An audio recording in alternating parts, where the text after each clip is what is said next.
Some people have talked too about with the internet and the way that journalism is now that a lot of journalists aren't placing enough importance on building their sources, the people that they get scoops from. Could you talk a little bit about how important that was to you and your reporting? Sure, and that's a good example, Clay, of when I said I think newspapers and newspapermen are becoming lazy and using it as a crutch. I think that's part of it. I think they've fallen into that, well, the TV is going to have it anyway, Internet's going to have it anyway, and I think that that's just part of that general decline in laziness, using that as an excuse not to get out and work and hustle and break stories. And again, it goes back to the old days.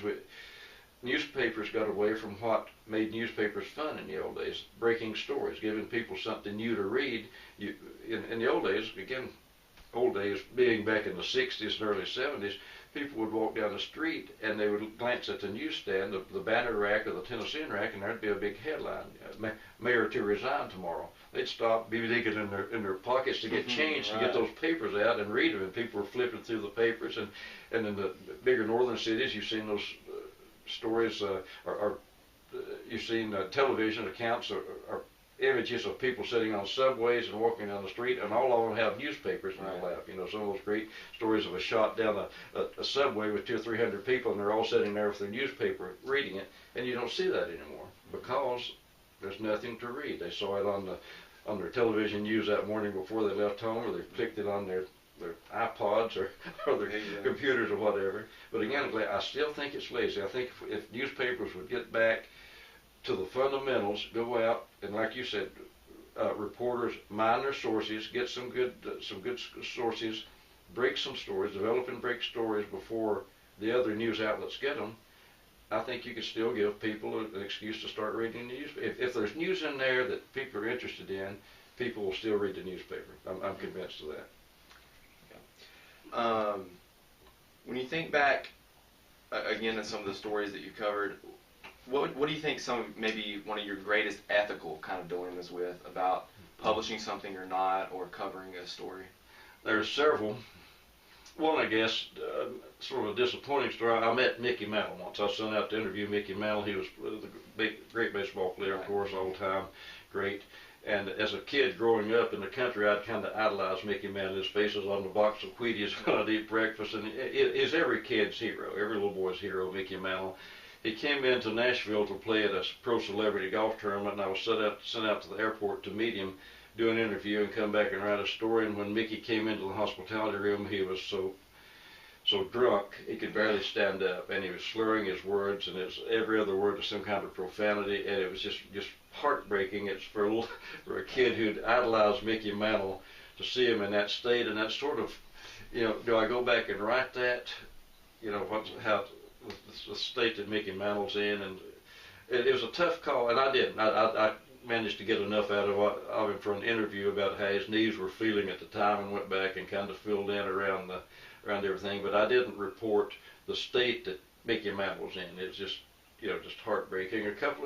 Another one that was a kind of a moral quandary or ethical quandary was a prominent football player at an area university, but was a really good football player in his time, and he fell on hard times. He was involved in all kinds of problems, personal problems. His life just disintegrated, either some criminal activity involved, and when he died, I was assigned to write a story about him. It's more of a column, sort of a retrospective piece on him, and I wasn't sure how honest to be, frankly, because it was fairly well known, some of the problems he'd had over the years. And in a story like that, when somebody's dead, how much of the bad part of his life do you resurrect and rehash, and how much do you, I guess, gloss over, for want of a better word?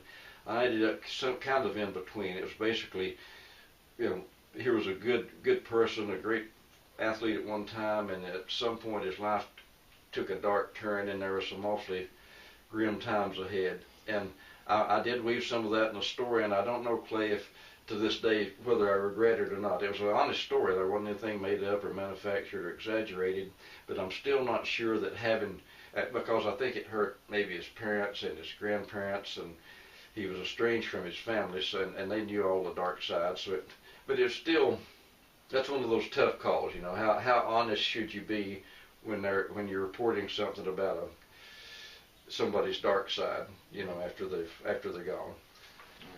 And another one, a football coach at MTSU, a coach named Ben Hurt. He was involved in cutting some football players once, and it probably wasn't anything that other coaches didn't do, but my newspaper made a decision to use Middle as an example of the NCAA's kind of the hypocrisy. They recruit these kids, they bring them in, but they only have a one-year scholarship, and it's up to the coach's discretion, school's discretion, whether to keep them or cut them if they aren't doing well. And I wrote a series of stories about how shameful it was what MTSU was doing at the time. It was, again, it was true, every bit was true, and it was shameful, but the thing is, it was a practice that every other school was doing. Most every other school, Tennessee and every other big school was doing the same thing that Middle did. They just did it a little more discreetly. And so I've always had, and the coach was a super guy, a nice guy. He just his first year as a head coach. He was in over his head, and he wasn't sure how to handle things like cutting players diplomatically. He just slipped a notice under the locker, said, "Dear Clay, this is to inform you your scholarship won't be renewed. Good luck, Coach so-and-so." And his as I say, it was a bad system, and it should have been exposed, and the system still continues to this day. They still can cut players at will every year. But I regret having made this particular coach and this particular school the face of it. The face of it, yeah. We didn't do a good job saying this is an example of a bad situation. We almost made it. I almost made it say, like, man, this is going on here. How shameful it is for this school and this coach. I still regret that, and that's been 30 years ago, and I regret how we, the newspaper, handled that situation. What made you gravitate towards reporting on sports? I needed a job, and there was one open in the sports department. Okay, so that was the first time. Yeah, I had called Raymond Johnson, the old sports editor, who came to the Tennessean back in the 30s and was sports editor up to about 68. And I had called Raymond to see if there might be some job openings here, and if I hadn't, and it happened to be in sports. But if it hadn't been in sports, I was really just trying to get through college, work my way through school, and part-time jobs in sports were easier to get than part-time jobs, say, in reporting or so forth. But I'd really never thought, Clay, that I'd end up spending my career in sports. It was something that was interesting, fun at the time, but I'd always imagined writing for magazines or something along that line. I wasn't a diehard sports fan. I played tennis in college, but I wasn't, a rabid sports fan. I always thought I was more of I'd like to think I was more of a writer whose subject was sports than a sports fan who got involved covering it because he was a sports nut. Right. So in other words, I kind of drifted into it. I'd been there for a couple of years working part-time, and after I got out of the Army in '69, I needed a job. I was out of the Army, fresh out of the Army, and under the federal regulations, if you were working full-time when you're drafted, then your former employer had to take you back. So John Bibb, the sports editor here, had taken over the Tennessean sports department while I was in the Army, sent me a notice, and so I just got a notice from the federal government saying I have to give your job back. So, gee, Bill, with an endorsement like that, how could I say no? Right. But anyway, I needed a job that summer out of the Army, kind of drifting around, came back, started working, and 40 years later I look up and, four decades have gone, and I'm still in the sports department. Right. But it's been a good career. Looking back, I don't really have any regrets other than I wish I hadn't gotten myself quite so locked into sports. I wish I had broadened out a bit. Right. So you said you kind of happened into sports, but and wanted to write other things. But what kind of kept you going with sports after you? Well, it was a good living. It was fun. I enjoyed doing it. Like I say, I was traveling. I traveled the country on expense account for Right. 40 years and going to places I'd always gone. I was an NFL writer for 3 years, covered the NFL, traveled around, covered about 15 Super Bowls, 25 Kentucky Derbies, NCAA Final Fours, 35 Daytona 500s, the Indy 500, all these great sports events. It's any a kid from the country, that's a dream Right. job, traveling the world on expense account. And so I guess, Clay, it's kind of like I was talking about the newspaper industry. Part of it was probably lazy. I kind of drifted into that niche. I enjoyed doing it, and I guess I just kind of let myself kind of flow along that way. As I say, I don't have any. It was fun doing, enjoyable, a great profession as far as being interesting. I went to New Orleans once and covered a Muhammad Ali championship fight and all the movie stars there and the Crush, and just, as I say, just things that a kid from Crossville could only dream about getting to do. And being paid to do it. So it's kind of like Fred Russell used to say, a sports writer, we've got the best seat in the house, we've got a great view, and it's free. Exactly. and the hot dogs are free. Yeah. So, from that standpoint, it was good. But looking back, I do wish, there's some things that I would have liked to have done. Maybe more serious writing, I guess is a good way to put it. Maybe a little more serious subjects and topics and so forth. But they used to, at the newspaper, say the sports department is referred to as the toy department. The newsroom and the city room and editorial features, all that. The toy department is not, the sports department is called the toy department. And so that kind of, I spent my career in the toy department. All right. So what would you consider maybe some of your most significant contributions to journalism and to the Tennessean, more specifically? Well, I'm not sure they're that significant to be honest with you. I've written 7 books over the years, and all of them have sports themes.